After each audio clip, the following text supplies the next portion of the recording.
one bite, just one bite, and you know you're right. Rama, it's a winner on bread.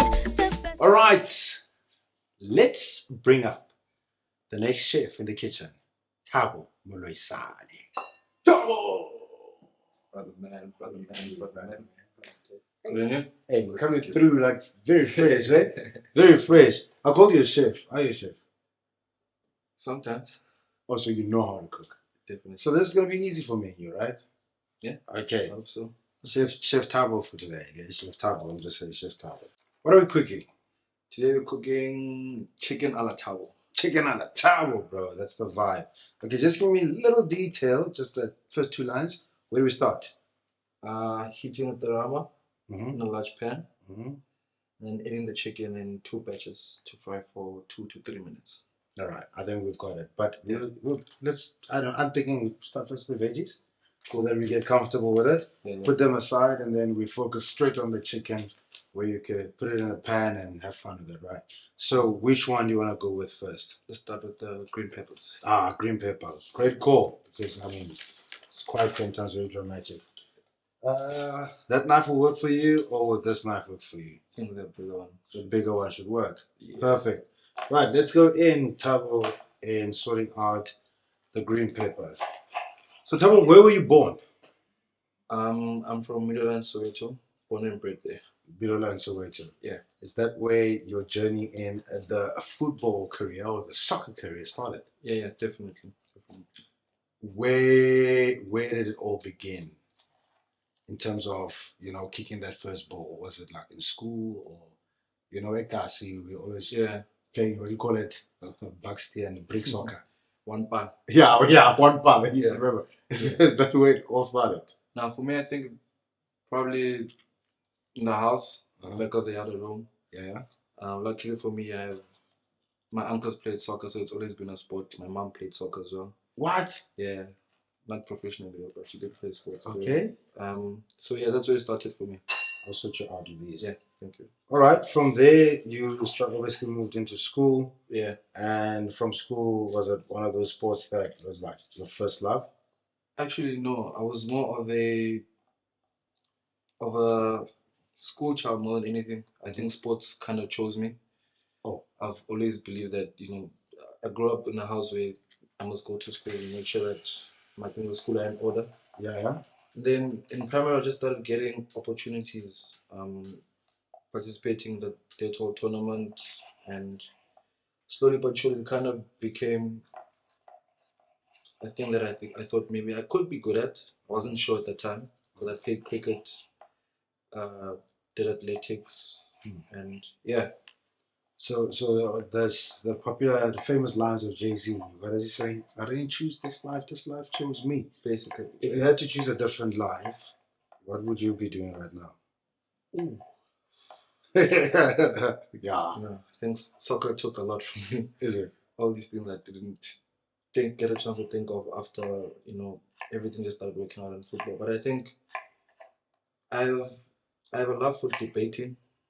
I have some sort of love for law as well. Okay. So probably courtroom somewhere. Yeah. Helping people out of their problems. Yeah, definitely. That's not a bad call, eh? Yeah. But if you had to, do you have a plan B after soccer? Yeah, of course. Already I have two businesses with my partner. Love it. A florist and a cleaning company. Yeah. Those are just side hustles that we just started now recently. Yeah. Fairly doing well.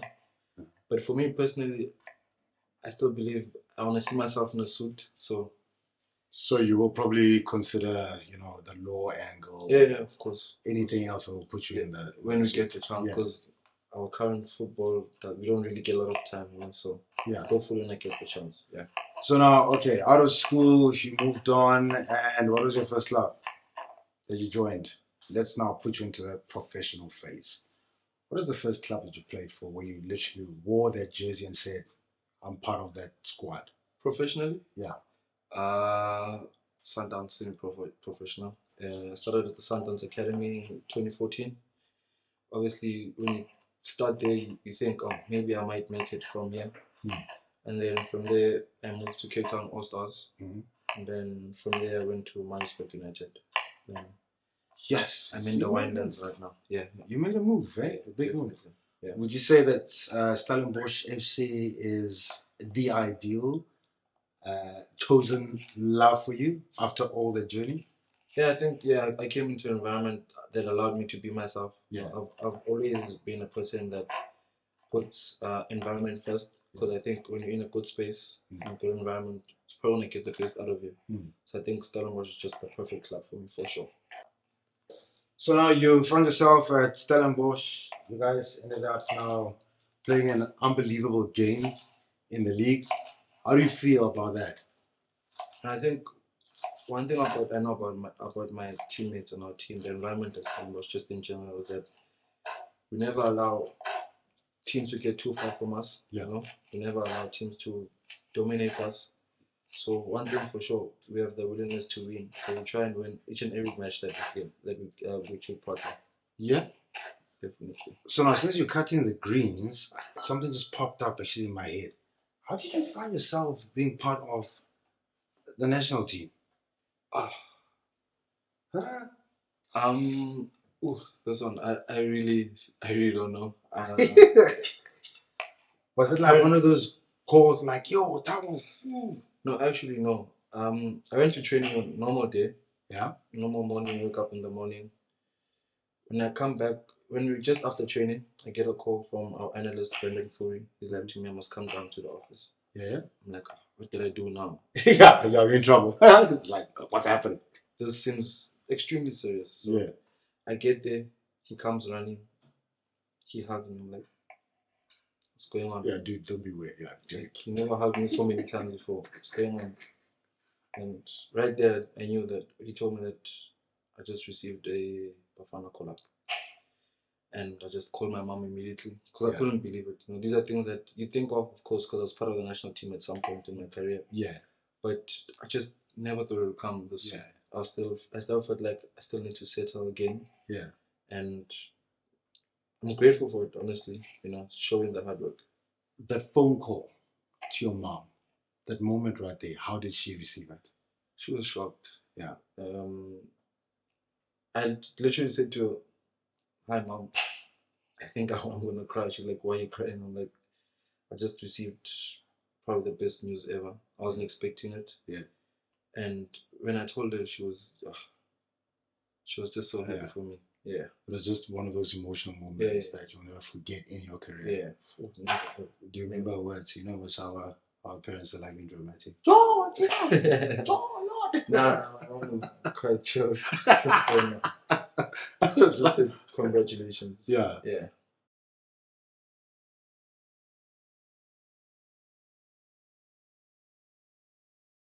All right, so Thabo, I think now it's time for you to switch the stove on. Can do that. And just press it in and you'll hear that. Check the flames. Oh, we got flames! Thabo is cooking. All right, what do we do next? What do we do? Right now, we get a quarter of Rama. Okay, I'll hand you the Rama. There you go. Into the pan. Into the pan. I'll take the lid for you. Thank you. Scoop it. Oh, we have to taste that love, eh? Yeah. We have to taste that love. All right. I think that's You happy with it? Yeah. I think we can put a little bit more in because that it wasn't fully full. There we go. Now the quarter was full. Definitely full. Okay. All right. What's next? Now we're gonna add our green peppers and spring onion. Green peppers. Just need to wait for to melt a little bit. I'll bring it closer to you in the meantime, which is over there. Tell me about some of the challenges you faced in your own personal life or career that you had to overcome, and tell me how you overcame them. I think when it comes to my career, I think when I was in the development stages at Sundowns, there was a time I thought, is this really for me? Mm-hmm. There's something that I really should be doing, because I think when we plan, and I think you see your life in a certain way, and things don't really come out the way that you would love for them to come out. I just had to, believe in the fact that maybe everything, will come into light at the right time for me. Yeah. And Yeah, it's cooking. It's perfect. yeah, so just I started having this belief that, what, at the end of the day, this is a sport that chose me, Yeah. and maybe everything will come into light at the right time for me. So I think one of the challenges that I struggled with at the time is not believing that I will turn professional at some point, just not at the time that I would like for it to happen. And yeah, just in life, I just think, I lost a lot of family members while I was young. Yeah. My aunts passed on, consecutively. So my mom had to take care of literally the entire house. And yeah, I'm a firm believer of like perseverance, working hard and everything happening at the right time for you. So when you talk about the household, how many people were they that your mom had to look after? It's like 9 of us. 9. Yeah. Brothers and sisters, plus obviously external cousins. family. Yeah. That's a big number. Yeah, it is. Did that ever derail you from thinking that I've got a future? No, definitely not. In fact, once I saw that my mom was the one that is, taking care of everyone, I think it kind of opened my eyes to actually now start to believe that I think I have a role that I should be playing as well. And right now, my mom is sitting at home and I'm doing that for her. What brought your belief back? Because you said at some point, you were kind of fading, but what literally motivated you to get back into that game? I think being selected for the national team. Yeah. Under 20, being able to represent your country at the World Cup in Poland, it kind of made me believe again that if I can be in a stage like this, a big stage where literally everyone in the world is watching. So I think, maybe something is actually cooking like we're doing now. Yeah. That was cooking. The future's cooking. Yeah. So you put your mushrooms in. Yeah. You're gonna have to add obviously your once cooked mushrooms caramelized enough. You can actually add in your herbs because that's the only thing that's gonna bring out the flavors of the mushrooms. Okay, here we go. Now, since you're gonna go caramelize, right? Yeah. I'm gonna give you now the flavoring system. Those are your mixed herbs. There's a paprika, so don't put the full thing in. Yeah. Otherwise, it's gonna be like Herbie. I'll give you some salt. And obviously, here is your garlic. So have fun. Remember, it's all about taste. It's all about flavor. And yeah, something's cooking. Tabo's cooking. Definitely. Put your peppers in, and then after that, I think you know how to caramelize food. Put those flavors together in there. Okay, these you used. I'll take it. And what I'll do, I'll get you a spoon down here. Let me get your spoon down here for garlic. Googling spoon. Spoon found. What do I have in my secret cupboard for you? Figure that out later. It seems like I've only got one weapon for you in my secret cupboard. All right, so let's talk about the mentors, the people that literally helped you out in your journey. Who are they, and how did they make a difference in your life? I think firstly, obviously, my mom. Everything goes through her. Mm-hmm. No decision is taken without involving her. Then my academy coach, legend of Sundowns, Coach Godfrey Sapula. Okay. One of my role models, Rama with him to do Zimbata. And just some of my extended families, just always putting in a helping hand where they can.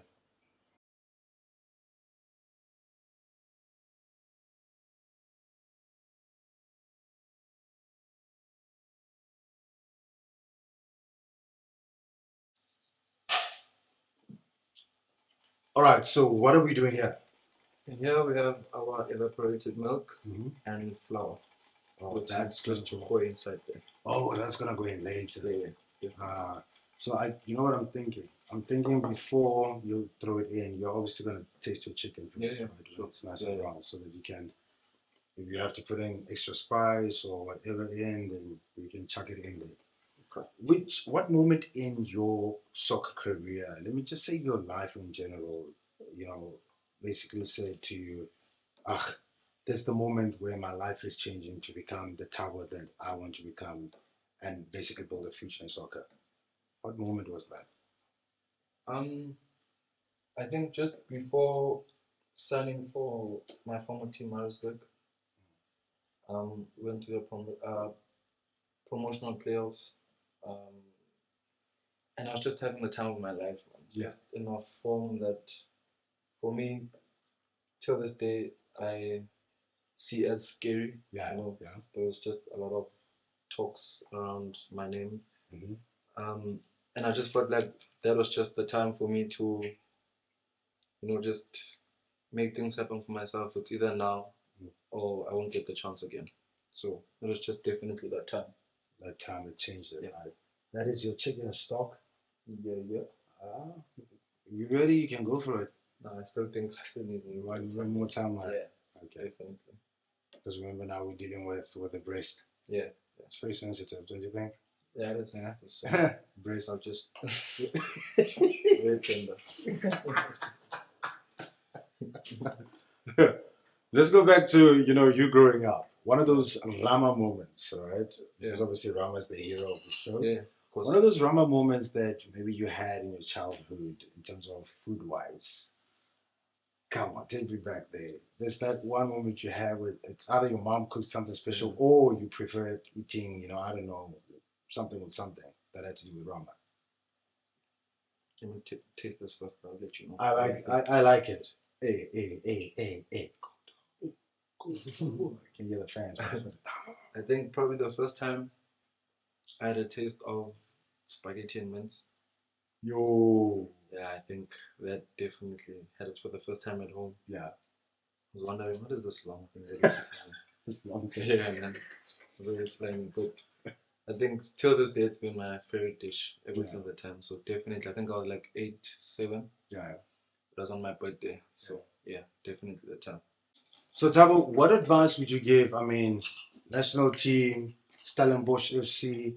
What advice would you give that young boy or girl that wants to be where you are in life? Ooh. Some of us grew up and we didn't really have, a lot of times to think about everything that is going on. I grew up taking everything as it comes. So I think for me is, if you know that you have a dream, if you know that this is something that I would like to do, don't put pressure on yourself and take everything as it comes. Like I said, even with me, today my name is part of the guys that are being considered for the national team. Like I said, it wasn't something that I thought of was going to happen now. So with me, I've always been a firm believer of taking everything as it comes, and definitely for sure is don't put pressure on yourself. Take everything as it comes, and yeah. So guess what? Do you hear the bell ring? Yeah. I'm about to go pick up a phone, which basically means that the Stellenbosch FC Rama fans have got a couple of questions to ask you. Cool. So good luck in the firing zone. They can bring it up.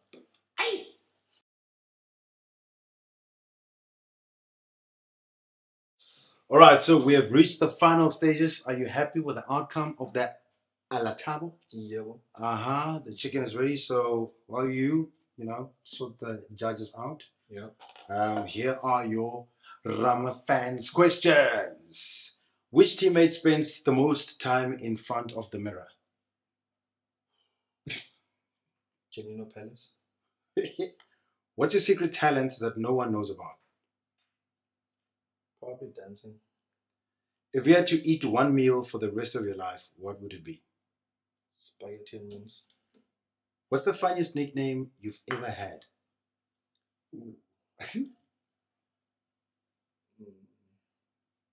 Probably spell them Timbo. It's just complicated. Who is the prankster in the team? Prankster. Yeah. I think two, maybe I can Salifu and Oscar. Okay, your last question. This is the bonus question. If you had a Rama time machine, what historical soccer match would you want to watch? Probably our second last group match in the World Cup against South Korea. All right, that is making history. It is time to bring in the judges. All right, it's time for this man to be judged. Thabo, who do you have over there? I have our media guru, Liam Baker. The guru himself, the guru, the genie in the bottle. I've got Carmen here as the producer. All right, judges, remember it's based on visual and taste. It's time to judge. Thank you. The king in town. Media guru. Mm-hmm. I'm gonna say it looks as good as you. That's look good. Yeah. That's look good. I should say you got the color perfect though. Yeah, he did. Yeah, because that is the perfect color. And the fact that you're not eating it, remember the fact that you're not using any rotis or any rice or whatever, there's always a difference in chicken and the tabo. You're eating it its own, I think, the texture for me. Wait back to seconds. All right, what do you think? Taste? Taste. Okay, I'm gonna give it 8.75. 8.7. 5. Visual? 10. 10. Because it looks as good as Thabo. Have you seen him? Yeah. Don't you? Hey, this is my set over here. It's the producer trying to do that. I'm going to meet Carmen in the middle on both and go 9 for visual and 9 for taste. Oh, 9 for visual, 9 for taste. All right. Thank you so much, judges. Actually, you can take your bowl. You can leave it because you're trying to hit something. Right, Thabo, thank you so much. Thank you for having me, I my brother. appreciate you, my brother. Thank you. And good luck with the next season and obviously your future. Thank you so much. All right, cool. Cheers. I didn't say you can taste. You can do that. All right, that is Thabo right here in the Rama Kitchen. Taste for love. There is no doubt about this. Ala King or Ala Thabo. I'm gonna chow it. Bite, just one bite.